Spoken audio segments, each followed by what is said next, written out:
the likelihood of a fight with you and Terence Crawford, it would be one of the biggest in boxing. We don't talking about yet about the fight. Me and Tukaraj know each other, and then we wanna see what. Floyd Mayweather knows boxing better than anyone, and when he talks about a fight, he doesn't need to spell things out directly. He lets his words do the work. When it comes to Canelo versus Crawford, Mayweather hasn't hesitated to point out just how much of a challenge this would be for Crawford. If you really pay attention, it's clear he sees this as a fight that's not just difficult for Crawford, but one that might not even be competitive. In his words, I have to say to Canelo is this: you proved yourself already. You proved yourself. You fought a lot of great fighters. You tested yourself. Mayweather has always been a master at breaking down the nuances of boxing, and when discussing this potential matchup, he hasn't exactly been subtle.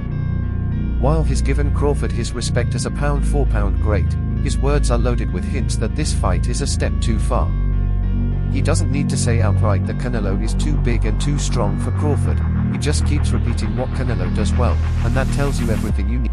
The only thing I see that I favor Canelo is that, you know, is his weight, and that he's more bigger. You know what I'm saying? That's the only thing. But as far as skill set wise, IQ, I feel like Crawford can match anybody. Canelo's strong, but it's nothing I've never felt before after being in the sport for over 20 years, Mayweather said, referencing his own fight with Canelo back in 2013. But there's a key difference. Mayweather fought Canelo when the Mexican star was young, raw, and still learning. Even then, Mayweather had to be at his absolute best to dominate him.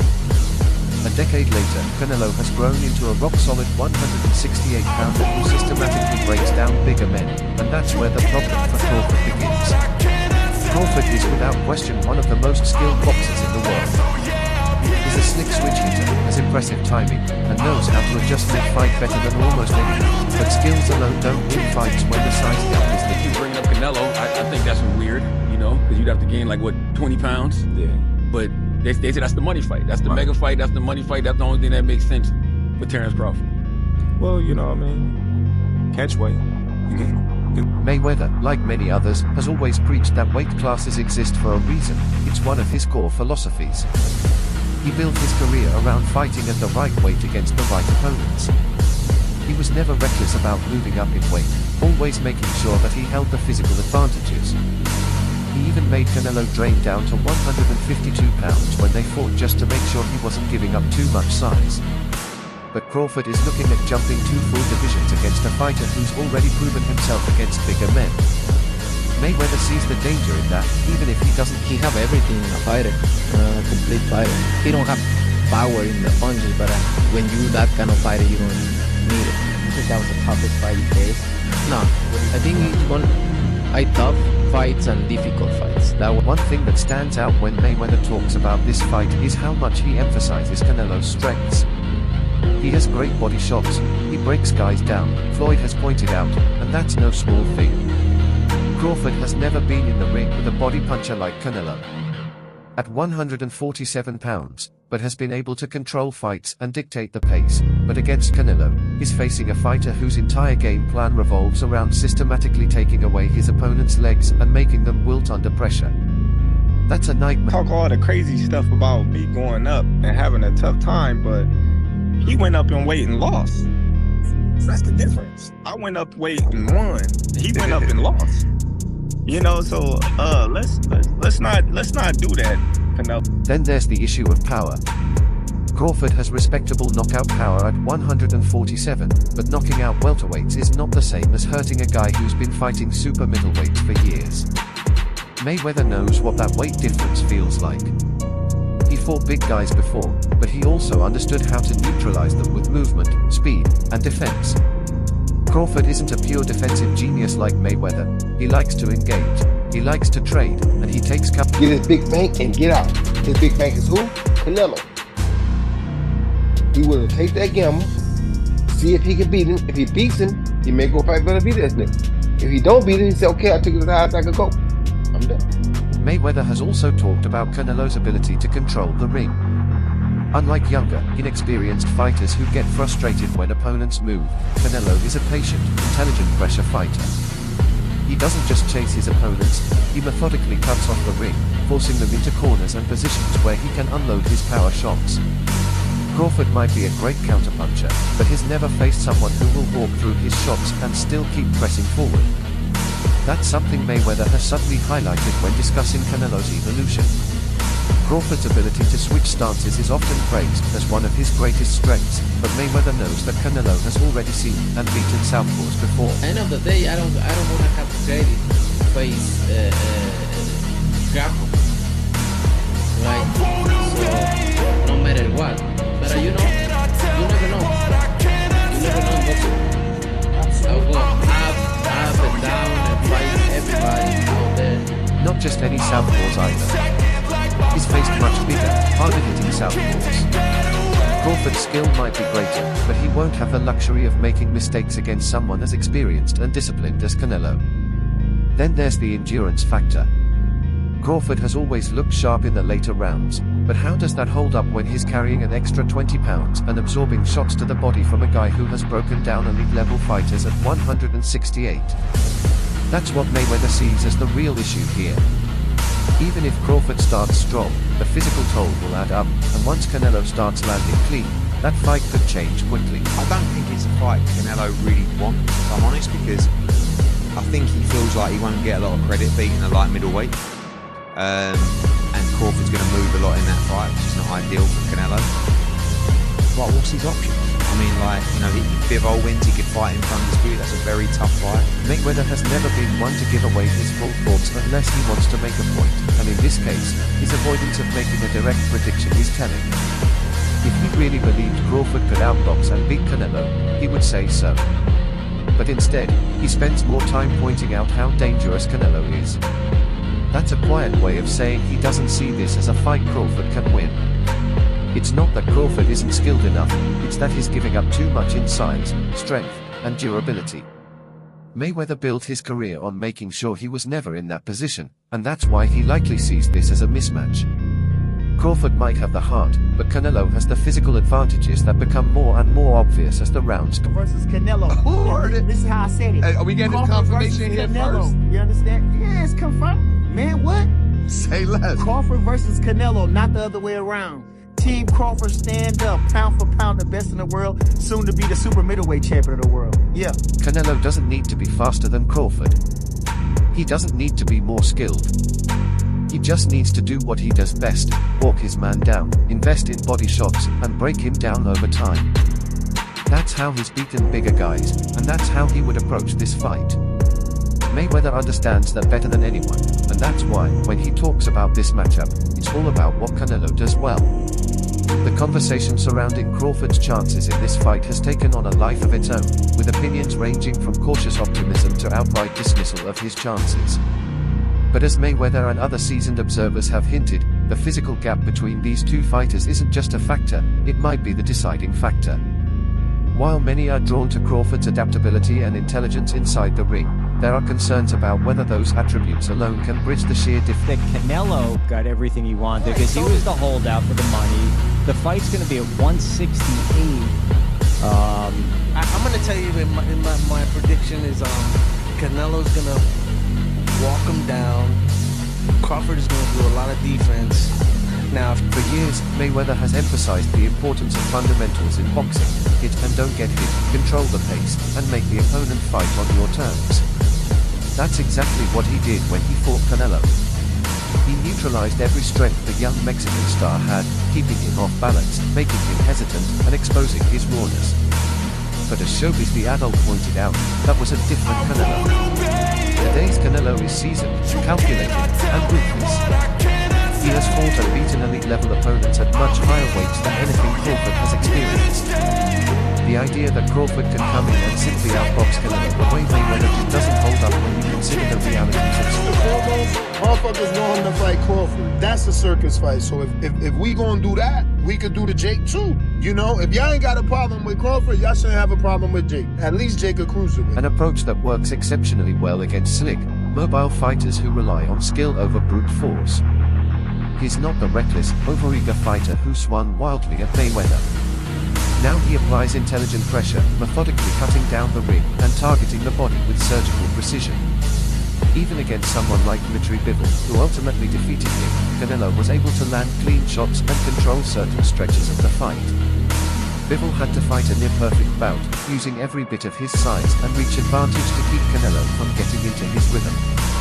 But Crawford? He would be giving up all those physical edges before he even stepped. Canelo's a hell of a fighter. There's a lot of great Mexican fighters. That's not for me to rate fighters. I just take my hat off to so many fighters that paved the way, for me to be. Mayweather understands what it takes to move up successfully. He did it the right way, gradually, calculating every move and picking the right opponents at the right time. Crawford, on the other hand, would be making an enormous leap without any experience in the weight class, and that's where the real danger lies. Crawford is at his best when he dictates the pace, forcing opponents to react to his game plan. But against Canelo, he'd have to fight on Canelo's terms, and that's a problem. Showbiz the adult made another key point: Crawford's tendency to exchange. Unlike Mayweather, who avoided unnecessary risks, Crawford likes to mix it up. He gets into firefights and wants to prove he can hurt his opponent. That mentality is part of what makes him such a great fighter, but it's also what could cost. Which fight was more difficult between Mayweather or Bivol, and why? I think both are similar. Just Bivol is big. Trading shots with a bigger, stronger man is a dangerous game, and in this case, it's one Crawford can't afford to play. Mayweather has also alluded to the concept of ring wear and tear. Canelo, despite his extensive career, has developed an approach that minimizes the damage he takes in fights. He doesn't waste energy, he picks his shots and conserves his stamina for the later rounds, where his pressure really begins to wear opponents down.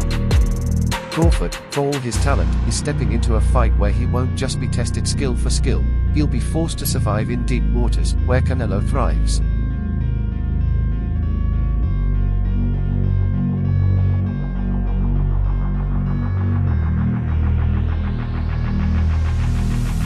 A major talking point has been Crawford's defense. He's a slick fighter, no doubt, but when you look at the fighters he's faced at 147, there's a clear pattern. None of them were relentless, pressure-heavy fighters like Canelo. Sean Porter was aggressive, but his pressure was more erratic than systematic. Errol Spence, known for his technical pressure, was already compromised when he fought Crawford, and he lacked the head movement and ring-cutting ability that Canelo possesses. Canelo is different. He doesn't chase, he stalks. He doesn't just throw punches, he places them. Against a natural... Yeah, but you can't really hate on it. But I'm excited for that. I know Canelo is so big, so strong, and I think he'll be big. I'm way faster than Canelo. Mayweather's own history against bigger fighters speaks volumes. He fought bigger men like Oscar De La Hoya, Miguel Cotto, and Canelo himself, but in each of those fights, he brought something unique to the table. He had a defensive wizardry that was unmatched. He had a style built to negate power. Crawford is an elite fighter, but he's not a defensive mastermind like Floyd. He gets hit more often than Mayweather ever did, and against Canelo, that could be the defining factor. Then there's the question of endurance. Moving up in weight is one thing, carrying your stamina into those later rounds against a bigger opponent is another. Crawford has never had to carry extra weight while fending off the kind of body attack that Canelo brings, and if there's one thing Mayweather has pointed out in the past, it's that fatigue makes cowards of even the best fighters. Fight and he wins. If Crawford can get him down to 160, I make it a 50 fight. If Crawford can get him down to 154 or 157, Crawford is, in my view, a big favorite in the fight. 168, I still have to favor Canelo. It's not just about what happens in the fight. It's about how the fight plays out over time. Crawford might start strong. He might even win the early rounds with his speed and timing. But over 12 rounds, can he keep a 168-pound pressure fighter off of him? Can he maintain the same sharpness in round 10 that he had in round 2? That's what Mayweather and others who know boxing at the highest level are questioning at this point. It's not even about whether Crawford could win, it's about how much of a toll this fight would take on him. Even if he survives, even if he hears the final bell, what kind of... Canelo versus Crawford, the biggest fight in the game. Yes. Yeah, I mean, like when you're looking at Ryan Garcia and Tank Davis, this is the next thing beyond. Mayweather has made a career out of standing risk versus reward. He's never been the guy to take unnecessary chances, and that's why his words, however measured they may be, tell you everything you need to know. He doesn't believe this is the right move for Crawford. He won't come out and say it's a mismatch in those exact words, but read between the lines and the conclusion is obvious. Dimitri Bivol's take on Canelo versus Crawford brings another perspective that few in the sport can offer. As one of the only men to have outclassed Canelo Alvarez in the ring, Bivol understands firsthand what it takes to outmaneuver the Mexican superstar. His words carry weight not just because he's an undefeated world champion, but because he's experienced the very... I don't think Crawford's ready for this level of smoke. You know what I'm saying? Hey, Canelo's a different man. He's a different beast. He's a different animal. Hey, it's a weight class for a reason. Hey, I'm gonna say, hey, bro, Crawford, you stick your hand in some shit you might not want to stick your hand in. And while he acknowledges Crawford's greatness, he also makes it clear that boxing's fundamental truth remains unchanged. Weight classes exist for a reason. Bivol's measured response is telling. He admires Crawford, he calls him one of his favorite fighters, but he stops short of giving him a strong endorsement against Canelo. Instead, he leaves it open-ended, saying Crawford's team will have to find a solution. That phrase alone suggests that beating Canelo at 168 pounds isn't just a challenge, it's a puzzle that needs solving, a mountain that requires a specific strategy to climb.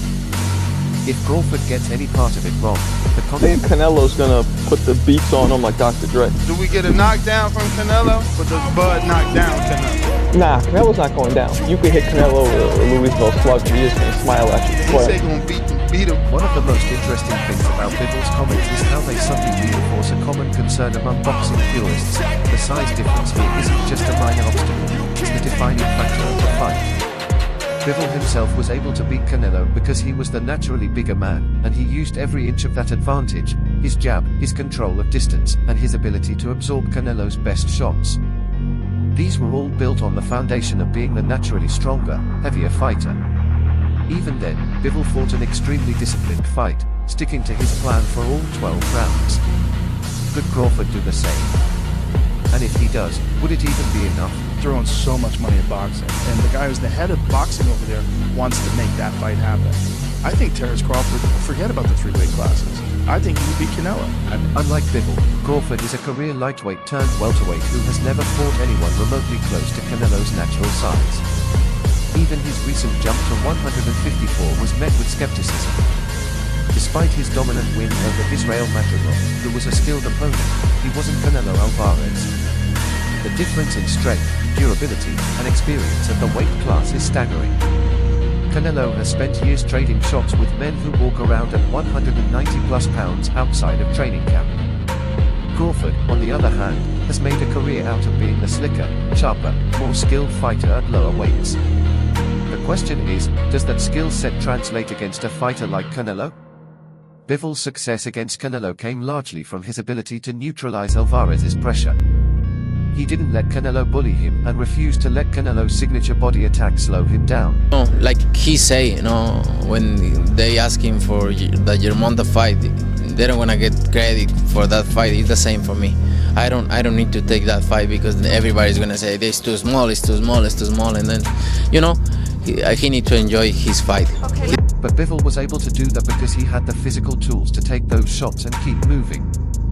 He was taller, had a longer reach, and was accustomed to taking punches from genuine light heavyweights. Crawford? He won't have those luxuries. The extra weight he puts on might give him a fraction more durability, but will it come at the cost of his agility and endurance? Will he be as sharp as he was at 147 or 154? These are the kinds of questions that linger in the minds of those who aren't fully convinced that this is a winnable fight for Crawford. Another point worth noting is Bivol's restraint in his prediction. When asked directly if he thought Crawford could win, his response, "I can imagine it," is a careful way of saying it's possible but not probable. If he were confident in Crawford's ability to pull off the upset, he likely would have said so outright. Instead, he leaves room for doubt. Which a lot of people don't give him the credit for. I think that fight, if it does happen, as long as Crawford stays away and just boxes and be smart, he can win that fight. I think Crawford's a better fighter than Charlo, and he's a smart fighter as well. his switches and everything. So that would be a very good fight. And in boxing, when someone of Bivol's stature isn't ready to fully endorse a fighter's chances, that speaks volumes. The reality is that Bivol's victory over Canelo wasn't just about skill, it was about game planning and physical attributes. He fought in a way that completely neutralized Canelo's offense, using his reach, size, and discipline to shut down Alvarez's ability to land anything meaningful. Crawford, for all his brilliance, is not a natural defensive specialist in the way Bivol is. He likes to engage, he thrives on adjustments and counters, and he wants to set traps and force his opponents to make mistakes. But against a fighter like Canelo, will those adjustments even have time to develop before the physicality of Floyd versus Canelo, based on last fight, is a 50-50. So Canelo fights an undisputed champ, up-and-coming former champion, and an up-and-coming undefeated contender. And somehow those three last opponents are somehow compared to Bud's Dreamer fight, making it a 50-50 fight? Wow. One overlooked aspect of this fight is stamina. Canelo's conditioning at 168 is a known quantity. He's fought numerous 12-round fights at the weight, pacing himself in a way that allows him to apply pressure without burning out. Crawford, on the other hand, has never been forced to fight at such a high weight for 12 rounds against an elite opponent.